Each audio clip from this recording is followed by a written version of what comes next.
Oi, gente. Vamos dar continuidade à nossa disciplina, especificamente a nossa unidade 1, né, que é intitulada Estudo de Usuários da Informação. Como assim? Hoje, agora, nesse momentinho, nós iremos estar dando início ao item 1.2 dessa nossa unidade, que ela é intitulada Conhecer para Educar. Isso quer dizer o quê, gente? Isso quer dizer que, a partir do momento que eu tenho consciência quem é a clientela que eu vou atender, o que essa clientela espera que eu ofereça, como essa clientela vai querer que eu ofereça, tá vendo a diferença? Não interessa só o que oferecer. O importante para nós na contemporaneidade é a gente entender o como a gente vai oferecer. Porque se não houver esse como, meus amores, a gente não vai conseguir estabelecer a relação entre biblioteca e os usuários e a clientela, né? Aí quando a gente fala assim, eu tenho que fazer uma relação e inter-relação com o usuário para que eu possa disseminar uma informação com vista na transformação dessa informação em conhecimento e assim sendo a sua transformação social. Quando se fala nisso, você fica perguntando o que é um usuário?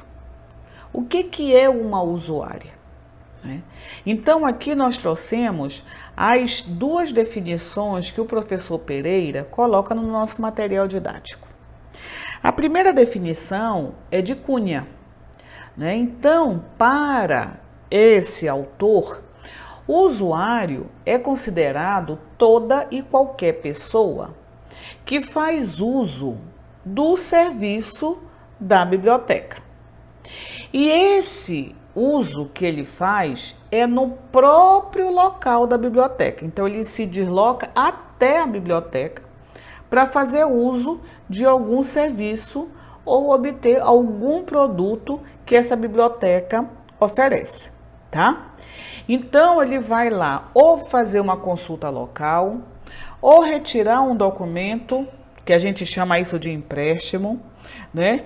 Ou fazer o comute, que é quando a gente solicita de uma biblioteca para outra o envio da cópia de um documento que eu preciso, mas não tem aqui na minha biblioteca, mas tem numa segunda lá. Então eu vou lá e tiro cópia, só que isso é uma comunicação entre bibliotecas, né? Esse serviço de comute. Nós temos, de acordo com Dias, que já diz o seguinte, não é? A expressão usuário se refere também ao profissional que vai proporcionar para aquela pessoa que entra naquele espaço da biblioteca o acesso a um serviço ou um produto. Bem como são aquelas pessoas que fazem uso desse serviço e desse produto. Então percebam que Dias vai além do conceito de Cunha. Cunha é bem específico. É só aquela pessoa que entra naquele espaço e vai fazer uso daquele serviço que a biblioteca está ofertando. Dias já fala que o usuário é tanto a pessoa que adentra aquele espaço para obter aquele serviço, quanto a pessoa, bibliotecário ou bibliotecária, que trabalha naquele espaço que vai oferecer aquele produto, aquele serviço para a pessoa que entra naquele contexto biblioteconômico que a gente está aqui estudando, não é? Então já vimos que Dias ele amplia a visão de usuário e de usuária. Uma coisa que nós temos que ter em mente também é que nós temos que desenvolver as nossas ações não só para aquelas pessoas que realmente entram na biblioteca, que adentram o espaço da biblioteca. Ou seja, nós temos que olhar os nossos fazeres, as nossas práticas, no sentido de conquistar as pessoas que já utilizam o espaço, que são chamadas de usuários reais ou usuárias reais. E também a gente tem que tentar atrair aquelas outras pessoas que por alguma razão não estão fazendo uso daquele espaço, tá? Que é chamado de não usuário, ok? Então, em relação à tipologia de usuário, nós temos dois, os usuários reais e os não usuários. Então, usuários reais são todas as pessoas que efetivamente fazem uso da biblioteca. E os não usuários são todas as pessoas que apresentam os requisitos para fazer uso da biblioteca, só que por algum motivo não estão fazendo, tá? Em relação aos usuários reais, de acordo com Mota, nós temos algumas classificações que ele chama de categorias de usuários. Então, de acordo com Mota, nós temos usuários que apresentam necessidades especiais, usuários que apresentam experiência, usuários experientes, usuários externo, usuários interno, usuário novato e usuário problema. Quem são esses usuários na figura do autor? Aqueles usuários com necessidades especiais, a gente considera toda pessoa que por alguma razão encontra barreira física, barreira informacional para fazer uso daquele espaço e obter o serviço ou o produto que eu quero oferecer. Então, são aquelas pessoas que a gente chama de PCD, pessoas com deficiência. Tá? Então, são as pessoas que têm deficiência física, auditiva, motora, distúrbio de aprendizagem, tá? Então, são as pessoas que a gente chama com necessidades especiais. Os usuários em experiência passam a ser aquelas pessoas que utilizam o sistema de informação por um período limitado de tempo, assim, para testar, para verificar se vai gostar ou não daquele serviço ou daquele produto que eu estou oferecendo para ele, tá? O usuário experiente já é aquela pessoa que faz uso de forma regular da biblioteca e já está familiarizado com os serviços, com os produtos, com os equipamentos que existe naquele espaço. Ele já entra sozinho, ele já sabe se locomover, ele já sabe localizar a obra, ele já sabe fazer o empréstimo, tá? Então, é o usuário experiente. O usuário externo é aquela pessoa que, mesmo não pertencendo a determinada instituição, não é aluno aqui da UFAM, tá?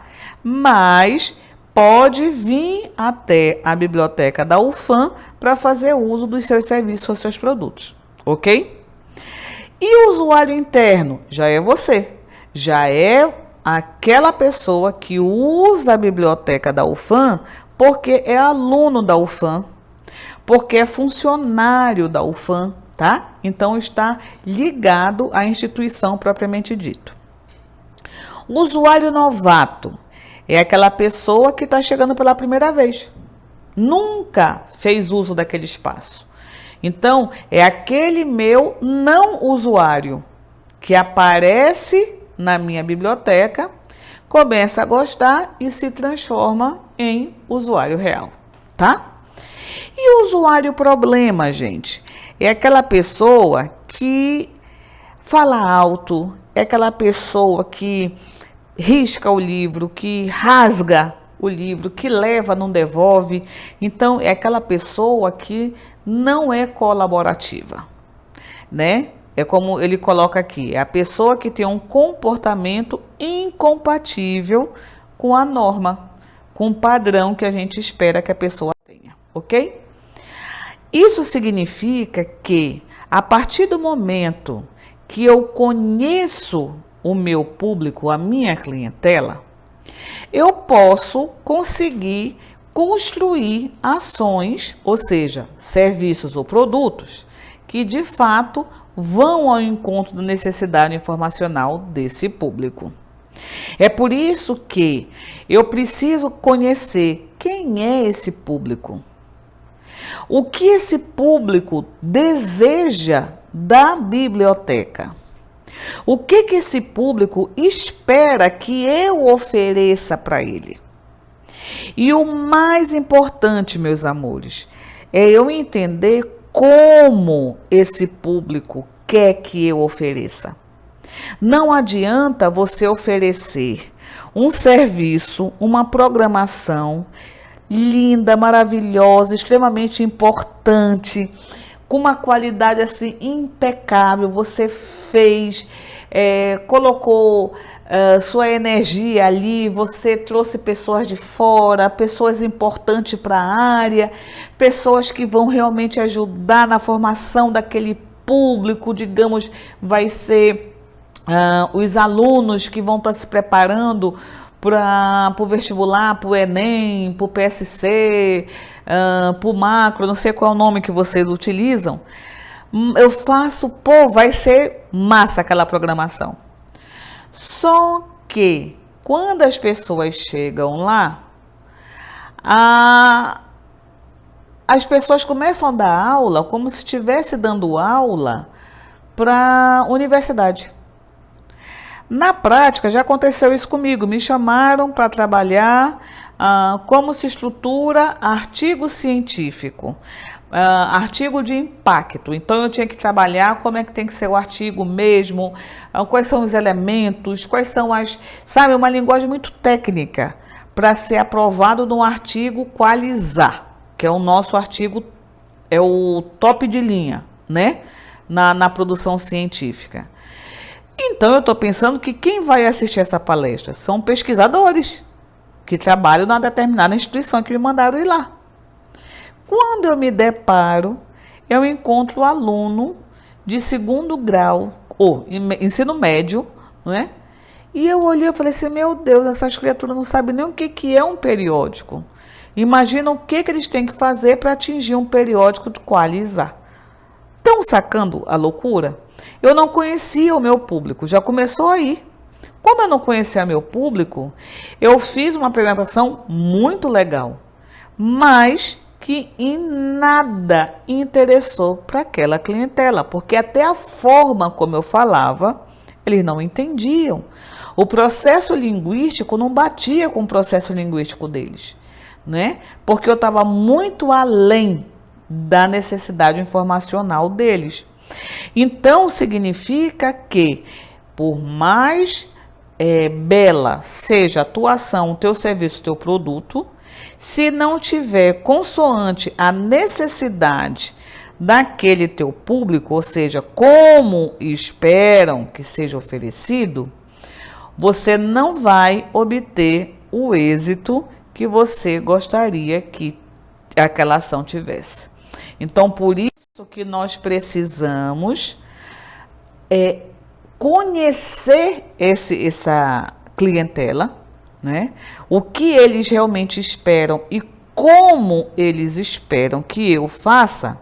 Aí sim, eu faço a pergunta. Ok, já conheço a clientela, já sei o que eles querem, como eles querem. E agora, o que eu devo fazer, né? A partir do momento que eu sei, que eu conheço, aí eu posso estabelecer programas específicos para eles, não é? Que a gente conhece como programa de orientação e treinamento de usuário, né? Esses programas de orientação e treinamento, que daqui a pouquinho a gente vai ver que o nome atual não é mais programa de orientação e treinamento, e sim programas voltados para educação de usuário. O foco é desenvolver no meu usuário tanto competências quanto habilidades para desenvolver determinada ação no sentido de gerar a construção do conhecimento. Quando a gente fala competência, gente, a gente está falando em conhecimento. Você tem que conhecer aquele contexto. E a habilidade é a prática, tá? Então, para que a gente consiga entender, a gente tem um jogador de futebol. O cara, ele tem conhecimento. Se ele tem conhecimento do que ele tem que fazer, ele tem que fazer gol, né? E então ele é competente. Ele sabe o que ele tem que fazer. Ele tem que pegar uma bola, sair do seu campo e ir até o campo adversário e fazer com que a bola passe pelaquela trave. Então, isso é competência. Ele é competente. Ele sabe o que ele tem que fazer, tá? Agora, será que ele é habilidoso? Será que ele tem habilidade? Porque a habilidade é a prática. Então, para ele ser o bam, ele tem que ser bom na marcação, ele tem que ter grande velocidade, saber bater uma falta, driblar com eficiência, ser goleador. Se o cara consegue marcar bem, põe em prática, ele sabe que ele tem que marcar. Como é que a gente marca? Eu tenho que marcar a bola, não tenho que marcar o jogador. Se ele consegue fazer isso sem tocar no cara, sem derrubar o cara, sem fazer falta, então ele não é só competente, ele tem a habilidade. Ele sabe como tem que marcar e ele marca do jeito correto. Ele sabe que ele tem que ter velocidade, mas ele consegue correr, ele não consegue correr muito por alguma razão. Então, ele já não tem a habilidade chamada velocidade, ok? Então, competência é saber o que vais ter que fazer. E a habilidade é você colocar em prática esse teu conhecimento, tá? Nesse meu caso, quando eu coloco em prática, eu passo a ser um bom jogador, né? E aí, para a gente conseguir estabelecer a competência e a habilidade do usuário e da usuária que vem até a biblioteca, eu, enquanto bibliotecária, eu tenho que conhecer muito bem quem é o meu público. Entenderam porque eu preciso conhecer meu público? A partir do momento que eu sei quem é, o que quer, como quer, aí eu consigo saber, olha, para eu desenvolver a habilidade específica, nesse meu caso aqui, eu quero que as pessoas aprendam a usar tecnologia. Usar o computador é habilidade. Agora, para ele usar o computador, eu preciso ensinar o que é um computador, o que é o mouse, onde é o botão de ligar, quais são os programas que existem, para que serve um teclado, como é que eu vou fazer para digitar, para apagar. Eu vou ter que dar a ferramenta para a pessoa entender o que é esse maquinário chamado computador, para depois eu desenvolver a habilidade em utilizar o computador, ok? Então, a gente precisa conhecer. Se o meu público já é fera, eu vou fazer isso com as crianças e jovens, eu não vou precisar ensinar, porque no final eles que vão me ensinar a fazer uso da máquina, né? Então, nesse caso, eu já vou desenvolver outras habilidades, tá? Porque competência ele já tem em fazer uso do computador. Ok? Então, eu preciso conhecer a minha clientela para saber qual é a competência que eu tenho que fortalecer para que a habilidade se torne possível. Ok, galera? Então, só finalizando, precisamos conhecer, sim. A partir do momento que eu conheço a minha clientela, eu consigo oferecer programações que realmente vão trabalhar as competências e as habilidades dessa minha clientela. E, de acordo com o nosso autor, né, Caregnato, a palavra programa de treinamento e de orientação já está para nós da biblioteconomia em desuso. Nós utilizamos, né, de acordo com a autora, uma nova forma de trabalhar esse contexto, que se chama educação de usuário. E é justamente por conta disso, é que a nossa disciplina passou a ser intitulada Educação de Usuário, porque essa é a nova forma de ser utilizado para trabalhar o desenvolvimento de ações voltadas para a competência e habilidades dos nossos usuários e das nossas usuárias. Ok, galerinha? Então a gente fica por aqui e a gente se vê na nossa próxima aula. Beijos!